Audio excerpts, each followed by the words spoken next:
Harimi, harimi, al tirai, harimi, al tirai. Imri le'arei Yehuda, hinei Elokeichem. Harimi, harimi, al tirai. Welcome to Pirkei Avos with Rabeinu Yonah, and we are in chapter 3, Mishnah 12. Rabbi Yishmael Omer, Rabbi Yishmael says, have a kal l'rosh, be yielding to those who are in charge. V'noach latish choris, and be pleasing to an official. V'havi makabel es kol ha'adam b'simcha, and receive every person with joy. Let's see what Rabeinu Yonah has to say.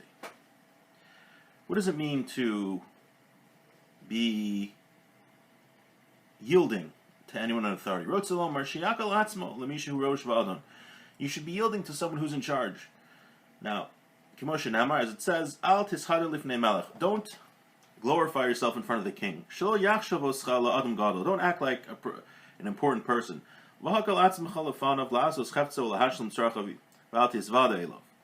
Do what the king wants. Be humble when you're speaking to somebody in charge. Now, obviously, this doesn't mean that if someone's in charge telling you do something wrong, you don't do something wrong.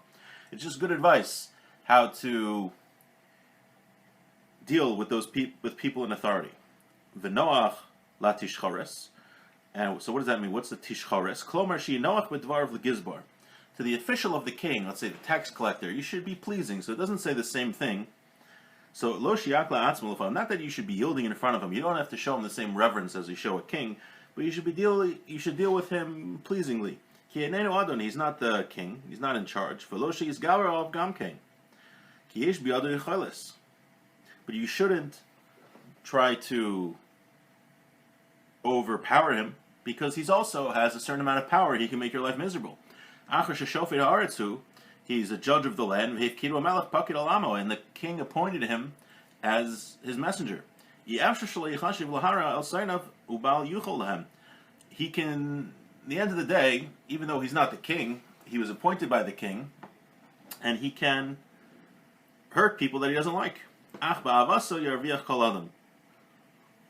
And to those that he likes, he can help them out. Because he's in charge of this particular area. Vatischares. What is vatischares? What does that word mean? Hu melashon shachvar, kedamrin hidabek l'shachar l'sar v'yishtachvun lach. Meaning a minister. It's like a minister. V'harama zal mefarj l'tishchares. Min targum, it comes from the. It's a word that's used by Targum Onkelos in Aramaic when he explains the verse in the Torah. Lo chamor echad mehem nasasi. I didn't take not one donkey did I take from them. Shechari means to take. Someone who's powerful, you should be pleasing to them. And you should be pleasing towards his servant and do what he wants. And then the Mishnah finishes about every person you see, not just those that are in power. Those that are in power, you have to be very careful how you deal with them, because they can make your life miserable.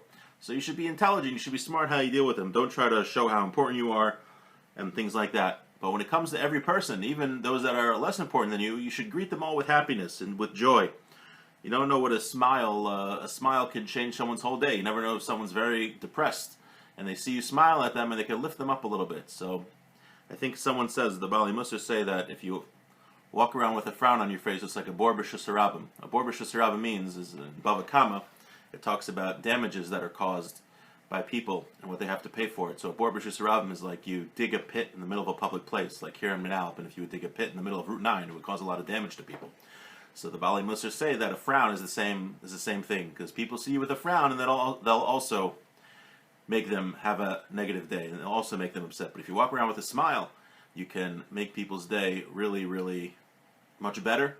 And of course, saying hi to people. In the tri-state area, it's not so common to say hi to people in the street. People might think you're a little weird. And when I lived in Baltimore, people did it more often, which I was surprised by. Okay, so we finished with that. And so this was a short Mishnah today. Tomorrow is a bit of a longer, or tomorrow, the next time we learn, it's a bit of a longer Mishnah. It'll probably take us a few times. And with that, wishing everyone a great day.